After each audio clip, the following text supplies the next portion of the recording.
ओम शांति। सुनते हैं 24 फेब 2002 की अव्यक्त मुरली। आज की मुरली का टाइटल है बाप को प्रत्यक्ष करने के लिए अपनी व दूसरों की वृत्ति को पॉजिटिव बनाओ। आज की मुरली में 4 क्वेश्चन। नंबर 1, सेवा की स्टेज पर रहने वाले बच्चों का सदा कौन से एक संकल्प में रहते हैं। नंबर 2, सबसे तीव्र गति की सेवा कौन सी है। नंबर 3, बेहद सेवा करते कौन सी बात वृत्ति में नहीं रखनी है। लास्ट, बार बार गलती करने वाली आत्मा प्रति भी ब्रह्मा बाप की कैसी वृत्ति रही। तो आज की मुरली बहुत अच्छी। कितनी बार भी कोई बच्चा गलती करके आता था फिर भी बाबा की रहम वृत्ति रहती थी, तो हम आवेश में क्यों आ जाते। और फिर बाबा ने कितना सुंदर कहा कि बस बच्चे अब सेवा में विशेष डेट फिक्स करो बाबा को प्रत्यक्ष करने का। तो सुनते हैं 24 फरवरी 2002 की मुरली। बाप को प्रत्यक्ष करने के लिए व अपनी व दूसरों की वृत्ति को पॉजिटिव बनाओ। आज विश्व कल्याणकारी बाप दादा अपने चारों ओर के बच्चों को देख हर्षित हो रहे हैं। हर एक बच्चे के मन के उमंग भी देख रहे हैं और सुन भी रहे हैं। सभी के मन में लक्ष्य एक ही है कि जल्दी से जल्दी बाप समान बने। लक्ष्य को देख, हिम्मत को देख, श्रेष्ठ संकल्प को देख बाप दादा खुश है। साथ साथ ये भी देख रहे हैं कि लक्ष्य सबका बहुत ऊंचे से ऊंचा है, लेकिन प्रत्यक्ष रूप में लक्षण नंबरवार है। लक्ष्य और लक्षण समान होना अर्थात बाप समान बनना। जो सेवा की स्टेज पर निमित्त बच्चे हैं वह सदा एक ही संकल्प में रहते कि बाप को प्रत्यक्ष कैसे करें, कब होगा, ऐसे संकल्प चलता है ना। बाप फिर बच्चों से पूछते हैं कि बच्चे आप सभी संपन्न संपूर्ण स्वरूप में स्वयं कब प्रत्यक्ष होंगे। बाप का क्वेश्चन है कि बच्चों के प्रति कि वह डेट भी फिक्स की है, कि वह डेट फिक्स नहीं होनी है क्या। डबल फॉरेनर्स कहते हैं कोई भी प्रोग्राम की डेट 1 साल पहले फिक्स किया जाता है, ऐसे कहते हो ना। तो बाप कहते हैं स्वयं को प्रत्यक्ष करने की डेट फिक्स की है। मीटिंग्स तो बहुत की है ना, करते ही रहते हैं। आज फलानी मीटिंग है, कल फलानी, अभी भी कितने मीटिंग वाले आए हैं।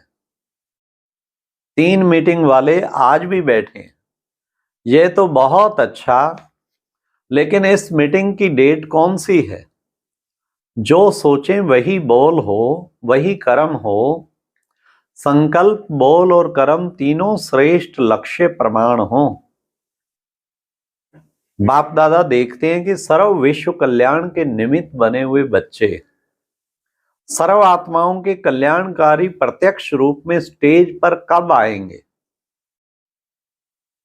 हर एक गुप्त पुरुषार्थ में है, लगन में है, ये भी बाप दादा देखते हैं। लेकिन इस विशेष संकल्प की लगन में मगन कब होंगे।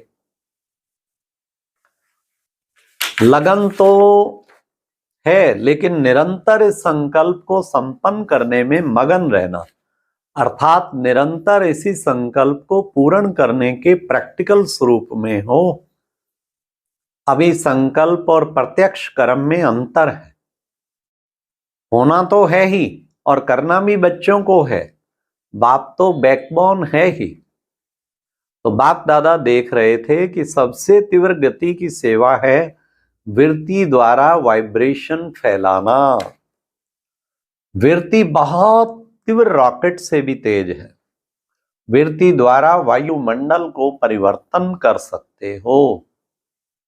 जहां चाहो, जितनी आत्माओं के प्रति चाहो, वृत्ति द्वारा यहां बैठे बैठे पहुंच सकते हो। वृत्ति द्वारा दृष्टि और सृष्टि परिवर्तन कर सकते हो। लेकिन एक बात वृत्ति द्वारा सेवा करने में रुकावट डाल रही है। वृत्ति द्वारा वाइब्रेशन फैलता है। आपके जड़ चित्र अब तक लास्ट जन्म तक वाइब्रेशन द्वारा सेवा कर रहे हैं ना, देखा है ना, मंदिर देखे हैं ना। डबल फॉरेनर्स ने मंदिर देखे हैं? नहीं देखे हो तो देख लेना, क्योंकि आपके ही मंदिर हैं। कुमारियां आपके मंदिर हैं या इंडिया वालों के मंदिर हैं? सभी के मंदिर हैं। अच्छा, मुबारक हो। मंदिर की मूर्तियां प्रत्यक्ष रूप में वाइब्रेशन द्वारा सेवा कर रहे हैं, अर्थात आप आत्माएं मंदिर की मूर्तियां सेवा कर रही हैं। कितने भक्त वाइब्रेशन द्वारा अपनी सर्व इच्छाएं पूर्ण कर रहे हैं। तो हे चैतन्य मूर्तियां, आप अपने शुभ भावना की वृत्ति, शुभ कामनाओं की वृत्ति से वायुमंडल में वाइब्रेशन फैलाओ। लेकिन कहना अच्छा नहीं लगता है, लेकिन कहना पड़ता है। पांडव, लेकिन शब्द अच्छा लगता है, नहीं अच्छा लगता। लेकिन है या खत्म हो गया। इसके लिए सबसे सहज विधि है, पहले हर एक अपने अंदर चेक करो। 1 सेकंड में चेक कर सकते हो, अभी अभी करो। सेकंड देवें क्या कि बोलने में सेकंड मिल गया अभी अपने अंदर चेक करो, मेरी वृत्ति में किसी आत्मा के प्रति भी कोई नेगेटिव वाइब्रेशन तो नहीं है। अगर विश्व का वायुमंडल परिवर्तन करना है, लेकिन अपने मन में किसी एक आत्मा के प्रति भी अगर व्यर्थ वाइब्रेशन व सच्चा वाइब्रेशन भी नेगेटिव है, तो वह विश्व परिवर्तन कर नहीं सकेगा। बाधा पड़ता रहेगा, समय लग जाएगा, वायुमंडल में पावर नहीं आएगी। कई बच्चे कहते हैं वह है ही ऐसा ना, है ही ना, तो वाइब्रेशन तो होगा ना। बाप को भी ज्ञान देते हैं, बाबा आपको पता नहीं है, वह आत्मा है ही ऐसी। लेकिन बाप पूछते हैं कि वह खराब है, रॉन्ग है, होना नहीं चाहिए, लेकिन खराब को अपनी वृत्ति में रखो। क्या ये बाप की छुट्टी है? तो समझते हैं बाप की छुट्टी नहीं है, तो वह एक हाथ उठाना, टीवी में दिखाओ दादी को, आप देख रही हो ना, अच्छा याद रखना, हाथ उठाया ना। डबल फॉरेनर्स ने हाथ उठाया, बाप दादा की टीवी में तो आ ही रहा है। जब तक हर ब्राह्मण आत्मा के स्वयं की वृत्ति में कैसी भी आत्मा के प्रति वाइब्रेशन नेगेटिव है, तो विश्व कल्याण प्रति वृत्ति से वायुमंडल में वाइब्रेशन फैला नहीं सकेंगे। यह पक्का समझ लो। कितनी भी सेवा कर लो, रोज 8-8 घंटा भाषण कर लो, योग शिविर करा लो, कई प्रकार के कोर्स करा लो, लेकिन किसी के प्रति भी अपनी वृत्ति में कोई पुराना नेगेटिव वाइब्रेशन नहीं रखो। बड़े ध्यान से सुनना, कितनी इंपॉर्टेंट चीज बाबा ने कह दी है। अच्छा वह खराब है, बहुत गलतियां करता है, बहुतों को दुख देता है, तो क्या आप उसके दुख देने में जिम्मेवार बनने की बजाय उसको परिवर्तन करने में मददगार नहीं बन सकते? दुख में मदद नहीं करना, उसको परिवर्तन करने में आप मददगार बनो। अगर कोई ऐसी भी आत्मा है तो आप समझते हैं बदलना नहीं है, चलो आपकी जजमेंट में वह बदलने वाली नहीं है, लेकिन नंबरवार तो है ना, तो आप क्यों सोचते हो यह तो बदलने वाली तो है ही नहीं? आप क्यों जजमेंट देते हो? वह तो बाप जज है ना। आप सब एक दो के जज बन गए हो क्या? बाप भी तो देख रहा है, ये ऐसे है, ये ऐसे है, ऐसे है।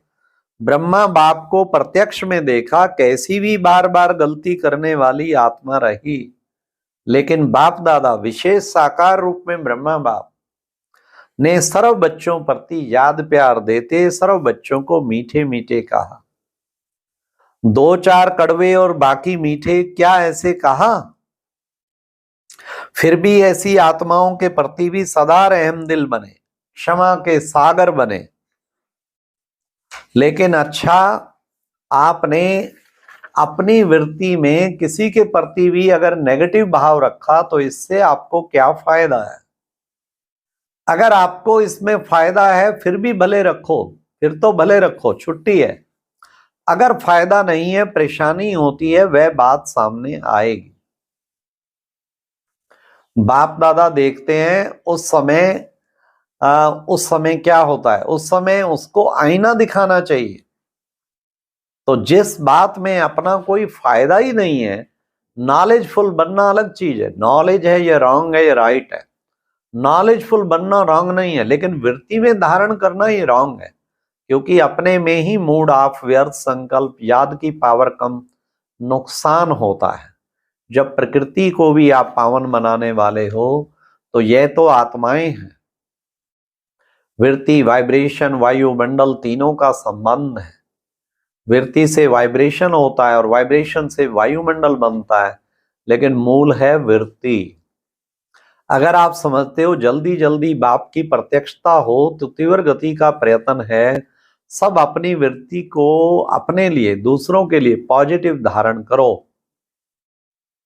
नॉलेजफुल भले बनो, लेकिन अपने मन में नेगेटिव धारण नहीं करो।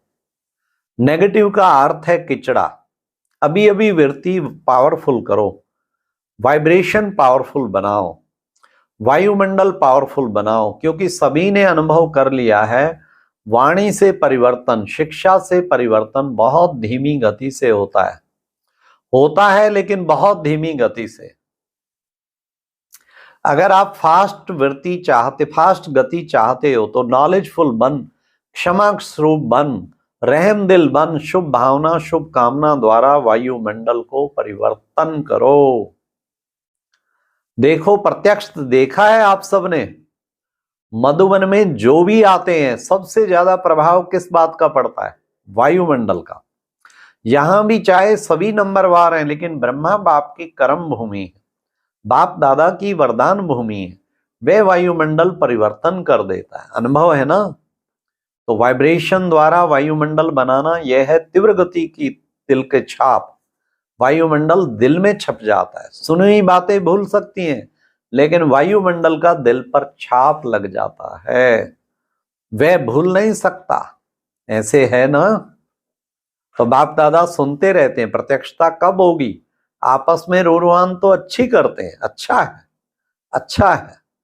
इसके लिए वायुमंडल पावरफुल बनाना, ऐसे अच्छा चारों ओर के सर्विसेबल बच्चों को, सदा अपने श्रेष्ठ वाइब्रेशन द्वारा सेवा करने वाले, तीव्र गति का पुरुषार्थ करने वाले बच्चों को, सदा क्षमा के मास्टर सागर, सदा शुभ भावना, शुभ कामना द्वारा बहुत कमजोर आत्माओं को भी शक्तिशाली बनाने वाले, ऐसे मास्टर सर्वशक्तिवान बच्चों को बाप दादा का बहुत बहुत याद, प्यार और नमस्ते।